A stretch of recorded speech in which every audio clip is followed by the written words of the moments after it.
नमस्कार, खास मुलाकात पे आपका स्वागत है। मैं हूं विजय कुमार। एक बार फिर से हम तेलंगाना विधानसभा चुनाव को लेकर चर्चा करेंगे और मौजूदा जो स्थिति है, बीआरएस ने टिकट की लिस्ट जारी कर दी है और बीजेपी और कांग्रेस की तरफ से अभी टिकट जो बंटवारे की लिस्ट है वो आनी बाकी है। कई नेता हैं विभिन्न पार्टियों को जो अपने तरीके से अपने तरफ से प्रयास कर रहे हैं। बाकायदा एक एप्लीकेशन फॉर्म होता है, अप्लाई किया जाता है और इस वक्त हम बीजेपी के युवा नेता कीर्ति रेड्डी हमारे साथ मुखातिब हैं, स्टूडियो में मौजूद हैं चर्चा के लिए।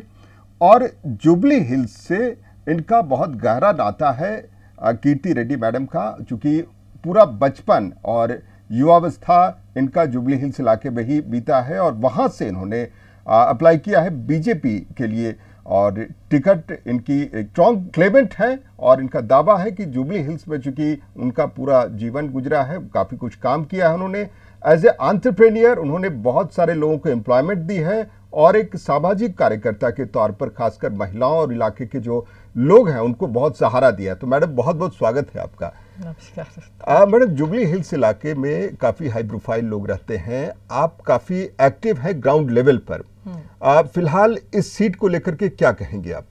लोगों का रुझान कैसा है, क्या एप्टीट्यूड है इलेक्शन को लेकर लोगों का? अभी तो बीआरएस और कांग्रेस कंटेंडर्स बहुत वीक है।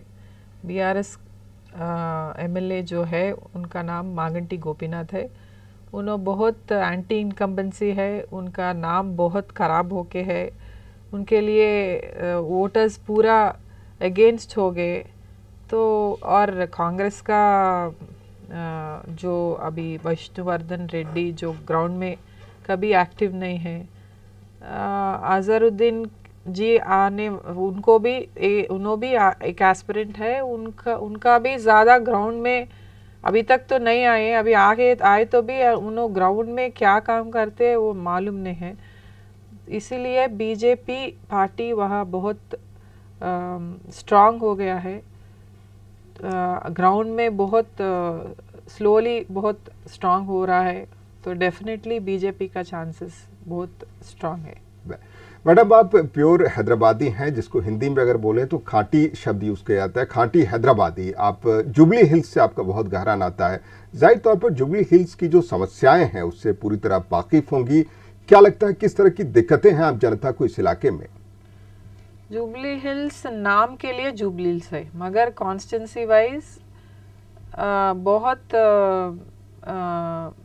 क्या बोलते बस्ती और स्लम्स है वहाँ, बहुत अंडर प्रिविलेज्ड लोग भी है वहाँ। तो सब तरह के लोग हैं, तो अंडर प्रिविलेज से लेके हायर सेगमेंट तक सब तरह के लोग हैं, मगर 80% वहाँ बस्तियाँ हैं वो उसमें। इसीलिए हम काम कर रहे तो भी जुबली हिल्स में ही काम कर रहे, क्योंकि वहाँ काम करने वाले का रिक्वायरमेंट है। अभी तक जो एमएलए आए वहाँ ये 9 साल में जो भी है डेवलपमेंट कुछ भी नहीं हुआ।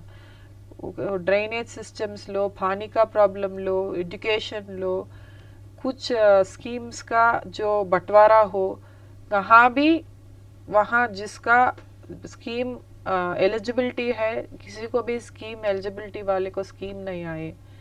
तो ड्रेनेज का पानी पीने का पानी में मिल जा रहा, रात को 2 बजे पानी आता, 2 बजे उठ के पानी भरना, वो क्यों थोड़ा स्ट्रीट्स को ही वो 2 बजे क्यों देते कि क्योंकि वो बीजेपी वाला स्ट्रीट है बोल के इतना सताते। कोई पार्टी में है वो आदमी है तो इतना सताते, पूरा गुंडाइज्म और राउडीज्म का राज बन गया वहाँ। बिल्कुल मैडम, आम इम्प्रेशन अगर देखें तो जुबली हिल्स से हम गुजरते हैं तो वहाँ पर चमचमाती कारें गुजरती हैं रोड से, इसके अलावा बड़े बड़े शॉपिंग मॉल दिखते हैं, तो आम लोगों का इम्प्रेशन जाता है कि जुबली हिल्स बड़ा हाई प्रोफाइल इलाका है, जबकि आप बता रही हैं कि 80% स्लम है। ये जो स्लम है अनऑथराइज जाहिर तौर पर है, इसमें बहुत बड़ा इलाका। जो स्टेट गवर्नमेंट की पॉलिसी है स्लम को लेकर के, उस पॉलिसी में क्या खामी लगती है, क्या एतराज है आप लोगों को, कैसे होना चाहिए रिहेबिलिटेशन वहाँ पर? तो अभी चमचमाती गाड़ी, चमचमाती बिल्डिंग बोलते, मगर वो नाम के लिए जुबली हिल्स है। वो jubilee hills actual jubilee hills पे नहीं है, वो पूरा चमक दमक इस तरफ ही है, बाकी का पूरा जो है वो कॉन्स्टिट्यूंसी में ये बोरबंडा, रहमत नगर, कृष्णा नगर, श्रीनगर कॉलोनी, शेखपेट, ये सब उसमें आते हैं। जो जो ये चमक दमक का वो इस तरफ देखते हैं मगर उसको चमक दमक क्या है भी मालूम नहीं। हर टाइम सुबह उठे तो पानी भरना, काम को जाना मुश्किल, हर दिन उनको मुश्किल। The trouble they are going through, they have to solve every day, they have some trouble and they have to solve their trouble, every fight for their life every day. That's the life in Jubilee Hills, which unfortunately is named Jubilee Hills. Ma'am, आप तेलुगु बहुत अच्छा बोल लेती हैं, हिंदी बहुत अच्छा बोल लेती हैं, हैदराबादी हिंदी लोगों को काफ़ी पसंद आती है, तो जनता के जो प्रॉब्लम्स हैं उनको एक दो लाइन में हैदराबादी हिंदी में कैसे आप समझाएंगे? अगर सरकार को समझाना हो, देश को समझाना हो, तो एक दो लाइन में जो प्योर हैदराबादी हो हिंदी में। अभी जुबली हिल्स में थोड़ा बहुत बारिश हुआ तो बस, जुबली हिल्स बोले तो जुबली हिल्स कॉन्स्टिट्यूंसी में थोड़ा बहुत बारिश हुआ तो बस नाव लेके बाहर आना। आजकल छतरी का जरूरत नहीं है, नाव लेके बाहर जाना। तो सब लोग एक नाव तो खरीद के, गाड़ी को छोड़ो, पेट्रोल को छोड़ो, डीजल को छोड़ो, नाव तो खरीद लो।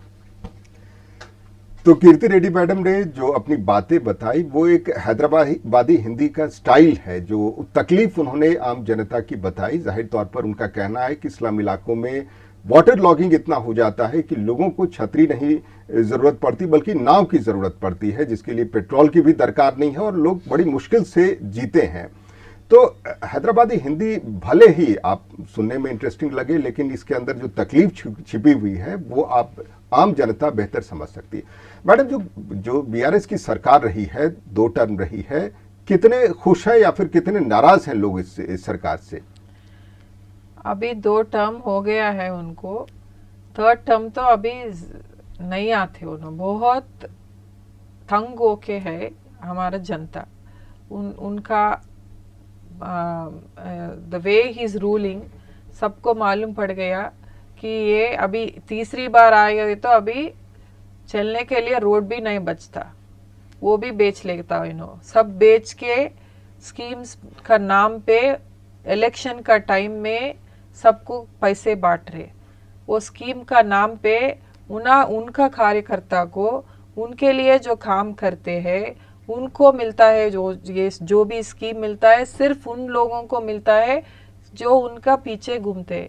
रियली जिसको एक्चुअली वो स्कीम मिलना है, जो अंडर प्रिविलेज्ड है, जिसको ज़रूरत है, किसी को भी वो स्कीम उन तक नहीं जा रहा। अभी केसीआर को तो घर को भेजेंगे, उनका फार्म हाउस को सोने के लिए बेच देंगे।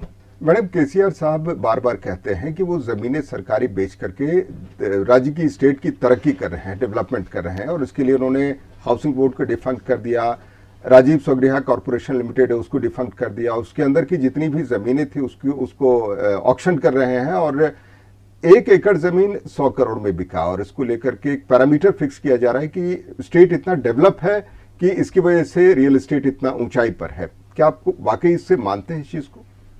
केसीआर लैंड बेच के उनका इलेक्शन फंड इकट्ठा कर रहे हैं। ऐसा ये टाइम में इतना लैंड बेच रहे हैं ऑक्शन करके, और ये 100 करोड़ में 1 एकड़ बेचना, ये सब लैंड माफिया है कि वो पूरा वहाँ उनका फैमिली मेंबर्स और उनका जो चाइल्ड मेंबर है सबको वहाँ लैंड पहले खरीदने के लिए बोलते हैं, बाद में ये स्कैम है जी कि वो रेट में they will auction it and again they will make that auto inflation. तो ये सब ड्रामा है कि 100 करोड़ में 1 एकड़ जा रहा है, वो सब पूरा ड्रामा है, ये पूरा लैंड माफिया है। और गवर्नमेंट रियल एस्टेट बिजनेस करने के लिए यहाँ आई क्या? गवर्नमेंट किसके लिए बना? गवर्नमेंट बना तो डेवलपमेंट के लिए बना, इंडस्ट्रीज डेवलप करो, पीपल के लिए कुछ करो। वो छोड़ के रियल एस्टेट धंधा गवर्नमेंट में आके करते। मैडम, जुबली हिल्स सीट को लेकर के एक बार फिर से चर्चा करेंगे। अगर विद इन बीजेपी की ही बात करें तो बहुत सारे कंटेस्टेंट हैं जो टिकट की उम्मीद कर रहे हैं। कीर्ति रेड्डी का सबसे स्ट्रॉन्ग क्लेम है, ये आप किन शब्दों में कहेंगी? हर कॉन्स्टिट्यूंसी में बीजेपी का एस्पिरेंट्स बहुत है, so BJP is becoming stronger day by day because as it is a national party and it is not run by family, it doesn't entertain family politics as in KCR government always family politics only। पूरा राष्ट्र 5 लोग चलाते हैं, वो संतोष, KCR, कविता, KTR, Harish जी, ये सबका ही पूरा तेलंगाना इनका पॉकेट में है।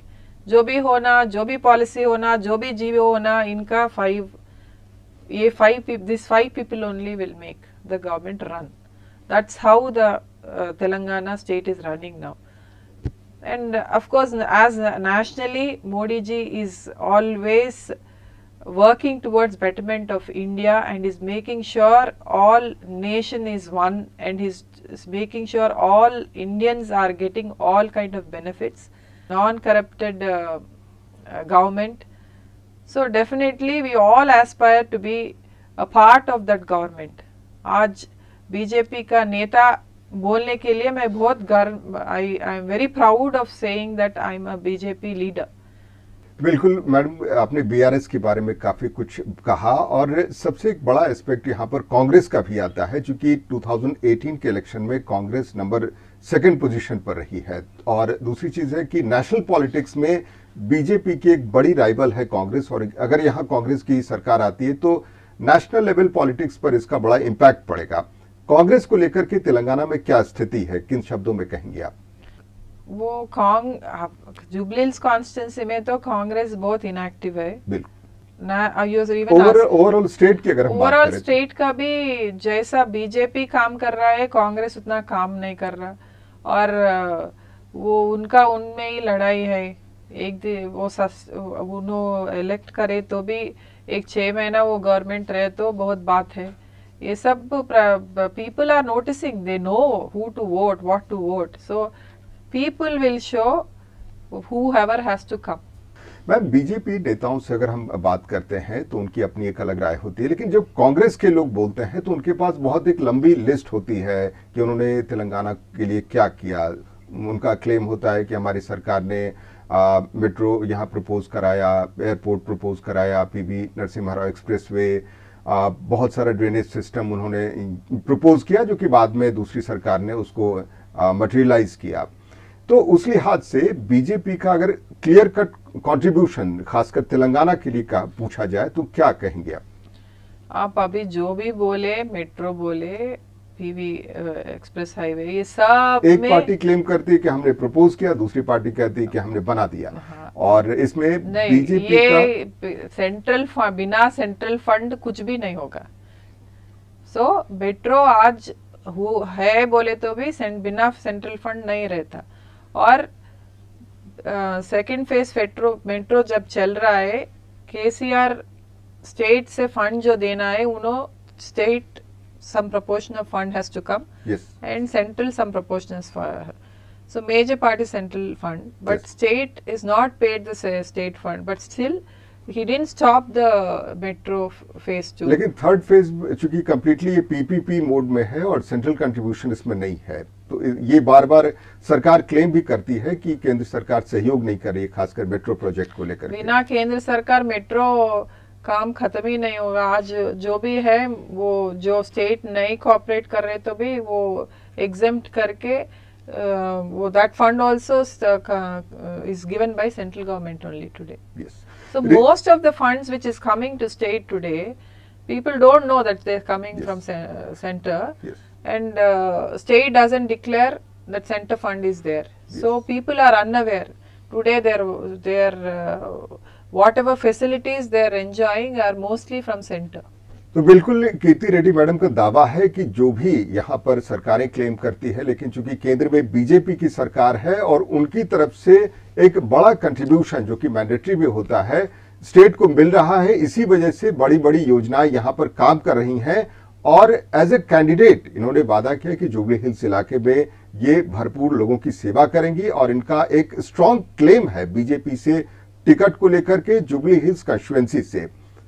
तो कीर्ति रेड्डी मैम से एक बार फिर से हम चर्चा करते हैं और उनसे सीधा सवाल करेंगे कि जो स्टेट गवर्नमेंट की तरफ से वेलफेयर स्कीम्स अनाउंस की गई हैं जो चलाई जा रही हैं फार्मर्स को लेकर के या फिर 2 BHK हाउसेस फ्लैट्स को लेकर के जो स्कीम्स है उसको लेकर के जनता कितनी सेटिस्फाइड है? See, these welfare schemes and all are only made for their welfare. उनका सौलभ के लिए उन्होंने ये वेलफेयर स्कीम बोल के नाम बना के वो वेलफेयर स्कीम बना रहे। और अभी फार्मर बोल रहे हैं आप, farmer why should every farmer get the benefit, Rythu Bandhu वो सब। केसीआर को 100 एकड़ रहे तो उनको भी रैतु बंधु मिल रहा, केटीआर को भी मिल रहा, सबको क्यों रहना? जो जिसको really people who really need real farmer has to get it. The farm people who are just having their farmhouses there, उनको भी वो रैतु बंधु मिल रहा। That is actually a failure. It is only people who really need it should be getting the scheme. But इनके लिए और सब बना रहे स्कीम्स और जिसको रियली जरूरत है उसको नहीं जा रहा ये स्कीम।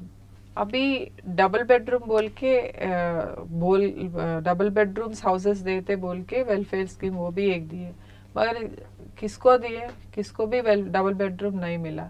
उसमें भी अगेन केंद्र का फंड है, वो हर हाउस को अबाउट 2.5 लाख केंद्र से फंड आ रहा। वो क्यों सिर्फ डबल बेडरूम हाउसेस उनका ही नाम क्यों आ रहा? केंद्र का फंड भी आ रहा तो उनका केंद्र का फोटो भी आना ना, सिर्फ केसीआर का फोटो क्यों आ रहा? और किसको मिल रहा? वो सब जो उनके लिए खुद काम करते ना उनके लिए ही मिल रहा वो डबल बेडरूम। और दलित बंधु बोल के बोले, कब दिए दलित बंधु? किसको दे रहे दलित बंधु? किसी को भी नहीं मिल रहा। ये स्कीम पूरा बोगस है। ये स्कीम्स जो बना रहे उनका आदमियों के लिए बना रहे, उन खुद को लिए बना रहे। मैडम, 2 बड़े प्रोजेक्ट्स की अगर हम बात करें तो कालेश्वरम प्रोजेक्ट में 1 लाख करोड़ से ज्यादा का खर्चा आया और इससे आम जनता को कितना फायदा हुआ? और दूसरी चीज एक है कि हैदराबाद मेट्रो को लेकर जो प्लान दिया गया सरकार की तरफ से उसमें मेट्रो शहर से काफी दूर तक जा रहा है, आउटर रिंग रोड को कवर करना, माहेश्वरम इलाके को लेकर के पीताम्बरपेट और बहुत सारे आउटस्कर्ट्स को कवर कर रहा है। इससे कितना फायदा मिलेगा? मेट्रो आउटर रिंग रोड अभी आउटर रिंग रोड का जरूरत नहीं है। मेट्रो एयरपोर्ट से आम जनता के लिए होना, आम जनता एयरपोर्ट को जाना है तो inside the city it has to have connectivity, not to the outer ring road where still people are not living. So outer ring road का प्राइसेस बढ़ाने के लिए ये मेट्रो प्रोजेक्ट वहाँ स्टार्ट कर रहे। अभी जो जनता के लिए, आम जनता जाने के लिए मेट्रो जहाँ जरूरत है वो पहले स्टार्ट करना ना। बिल्कुल। और कालेश्वरम प्रोजेक्ट को लेकर के क्या कमेंट है ma'am? Kaleshwaram project is a failure first and केंद्र का फंड उसमें है जो केसीआर कभी बोलता ही नहीं है। आज 1 लाख करोड़ बोले मगर कितना करोड़ रुपया केंद्र से आया कभी भी उन्होंने नहीं देते स्टेटमेंट। विदाउट केंद्र fund he couldn't have completed that project at all. तो बीजेपी नेता कीर्ति रेड्डी से हम बातचीत कर रहे थे और उन्होंने अपनी कंस्टिट्यूएंसी जहां पर वो टिकट के लिए दावा कर रहे हैं, जुबली हिल्स असेंबली कंस्टिट्यूएंसी को लेकर के जो समस्याएं हैं उस पर चर्चा की। इसके अलावा स्टेट लेवल पॉलिटिक्स पर हम जब चर्चा उन्होंने किया तो खासकर जो केसीआर गवर्नमेंट है उसकी उन्होंने आलोचना की, उनकी नीतियों की, उनको डेवलपमेंट प्लान्स को लेकर के, उनके वेलफेयर स्कीम्स को लेकर के, और उन्हें वादा किया कि अगर बीजेपी की सरकार बनती है तो परिस्थितियां स्टेट में बदलेंगी और बेहतर होंगी। तो इस चर्चा के लिए बहुत बहुत शुक्रिया मैडम और स्टूडियो में आने के लिए बहुत बहुत धन्यवाद। Thank you.